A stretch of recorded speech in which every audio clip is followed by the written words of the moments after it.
Hi friends! It's time for another thrift store makeover. I don't actually know which number this is in this series because technically I have two different thrift store makeover series. If it's just me making over a plain object from the thrift store, then this is number 3. But I also like to find the butt ugliest things that I can and make those over. So if you count those, this would be number 7.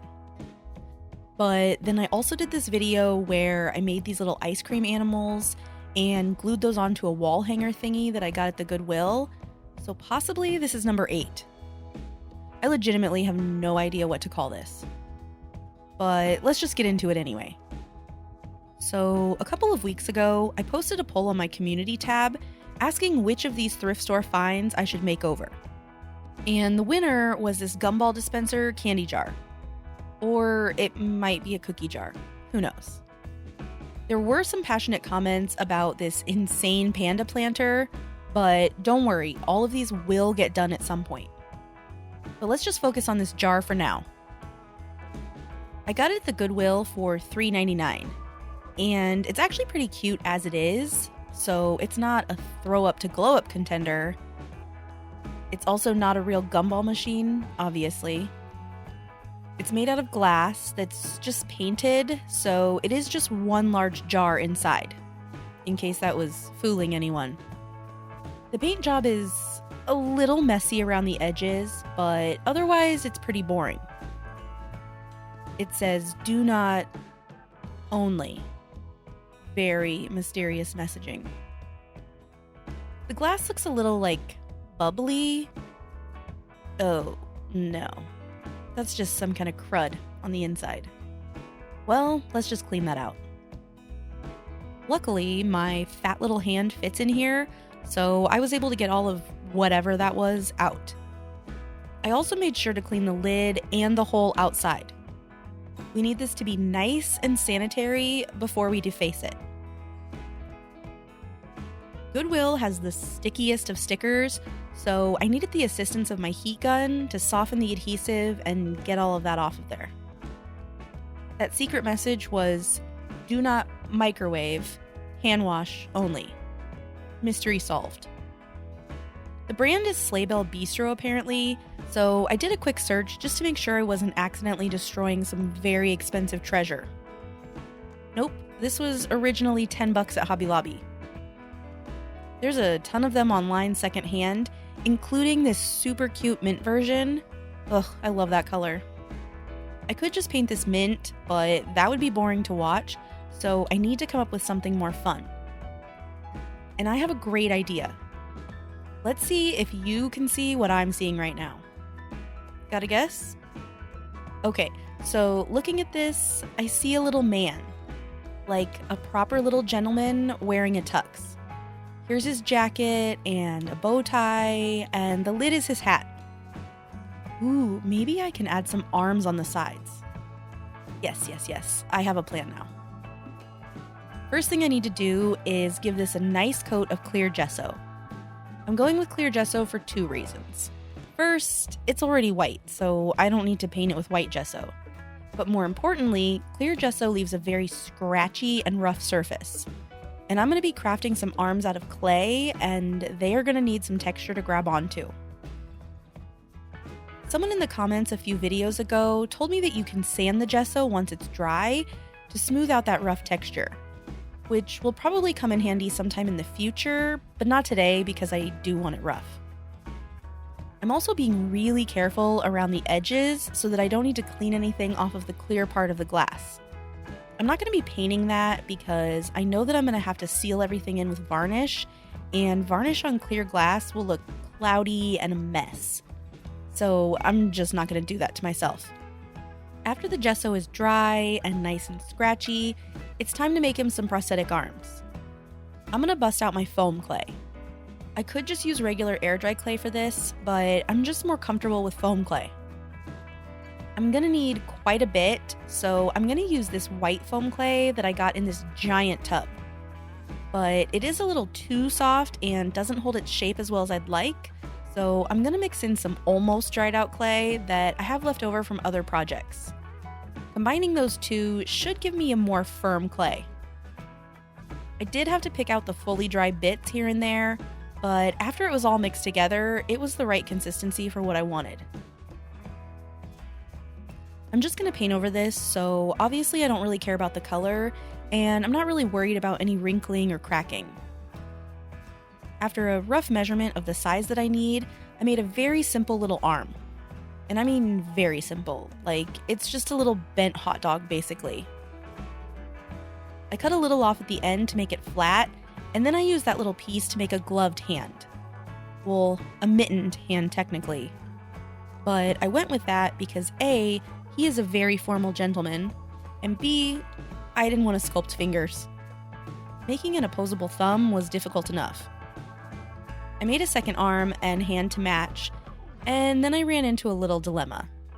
I need the arms to lay on the jar as they dry so that they keep the correct curve to lay flat against the sides. But the clay is a little too dried out to really stick on by itself. And I don't want to rubber band them or anything because that will definitely leave indents in the clay. So I decided to use a little school glue, just a little, to stick them onto the jar. Not enough to really wet the clay or slow down the drying time though. I spent a long time trying to get them evenly placed, and then to hide the junction of his sleeves to his gloves, I rolled little clay snakes and made cuffs, tucking the sides under. Then I spent more time adjusting the arm placement and smushing down the shoulders. I set the whole thing in front of me so that I could keep a good eye on it, just in case the arms decided to slide their way off or something. While it was sitting there, I decided to take some of the leftover clay and shape a little bow tie, and then I glued that on too.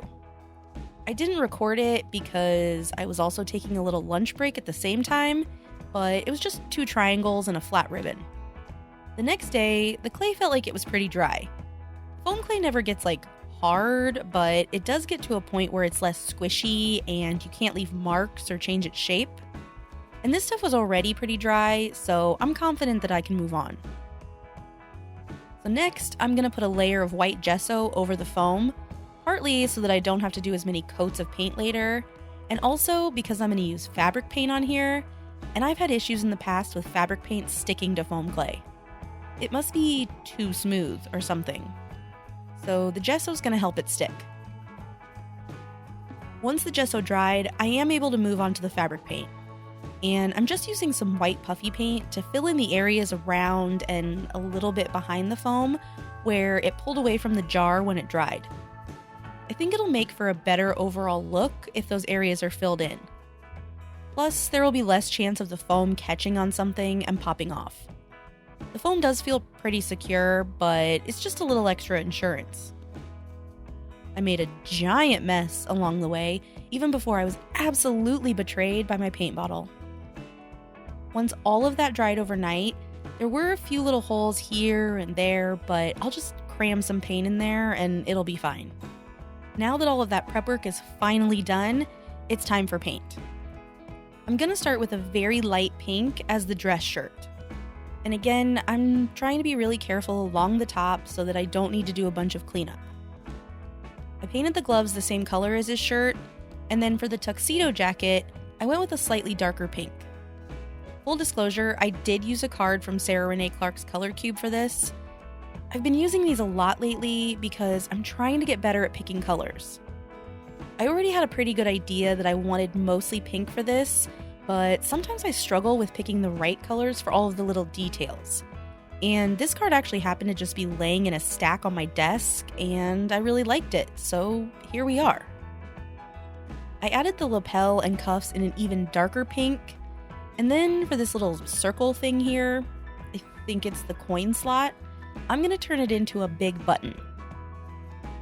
And then this little price plaque down here is going to be a belt buckle, I guess. And I'm sort of painting around that price because I'm going to paint that in gold later. The whole thing is molded into the glass, so I can't really get rid of it, so I'm just going to work with it. Then this little rim around the bottom is also going to be black because that's his pants. Then, of course, I have to do all of the little touch-ups because even though I tried to be careful, it just happens. With all of the base layer on the front done, let's paint the back really quick. Before I paint on the gold, I want to add a base coat of white. Sometimes metallic paint can be really transparent, and I don't want to have to do a million coats. And I gotta touch that up. Okay, while all of that dries, I'm gonna move back to the jacket for a while, because I want this to be one of those like wild pattern tuxes. You know what I'm talking about. So I'm gonna add some of those little twisty hard candies around the jacket and to the bow tie. I'm doing them in 2 colors, and I'm just adding them here and there, trying to keep them sort of spread out and also looking like candies. Some of them are really misshapen, and some kind of look like bows. Then, to fill in the spaces in between the candies, I added some white hearts. I started with the dotting tool, but the paint was way too chunky to work, so I had to switch to a paintbrush. Now, since the candies are looking kind of blobby, I wanted to outline them, but I didn't want to use black because I was afraid that it would look sort of aggressive against the gentle pink. So I mixed a tiny bit of black into the same pinks that I used for the candies, and I used that as the outline. I really wasn't sure about it at first, but I think I actually like how it came out. Finally, let's get to the gold accents. And I was really nervous for these because gold was not on my color palette card, and I wasn't sure how it was going to look together. Plus, I don't actually like gold that much, but I felt like an elegant guy like this would definitely have gold accents. I mean, I can't deny this guy his fancy just because I don't like it. This big black button up here was starting to look really aggressive, like a gaping black hole in the middle of his shirt. So I thought that adding a little gold to it might help tie in the weird belt buckle situation. I went with stripes inside the grooves of the coin slot, and they are super crooked, so they'll definitely need some cleanup. After the cleanup, I decided that I despise the stripes, so I'm going to paint the entire inside of the button gold. I still don't love it, but it's better than before. Now we have to move on to his hat. I really considered sculpting him a little top hat, but the lid is actually really snug in the jar. So I think that if I added anything on, I would just yoink it right off anytime I tried to pull the lid off. So instead, I was boring and just painted some concentric circles to match his tux. I'm pretty happy with how this is looking, so I'm going to seal everything in with some glossy varnish. I did let this paint dry for a couple of days, but even so, I'm going to be really careful with this first coat of varnish. I'm going over all of the little details first with a thin coat and a very gentle hand, making sure to not use a lot of brush strokes. Usually, I have the most issues with smearing with paint markers, and this was all painted on with a brush, but even still, I don't want to take any chances. Once all of the details are sealed in with that first coat of varnish, I can go back over everything with numerous coats to really build up the protection and make the finish nice and glassy. Then I just need to clean off the glass again because it got pretty gross from all of my manhandling. Now, after all of that, he's looking good, but just a little bit bland. I didn't want to paint on the glass, so I took a little leftover clay and paint and fashioned him a little face. Then I glued that on with some E6000. Ooh, he looks so much better. I think I'll name him Thaddeus. Yeah, he looks like a Thaddeus. I had planned to store a bunch of puffballs in him, and I realized I do not have a bunch of puffballs. So, though he looks very distinguished, he is also sad and empty. And that's my latest thrift store makeover. Hopefully Thaddeus lived up to your expectations, and all you insane panda supporters out there are not disappointed. I'm not disappointed. I love him. What do you think? Thanks so much for watching, and I'll see you next time.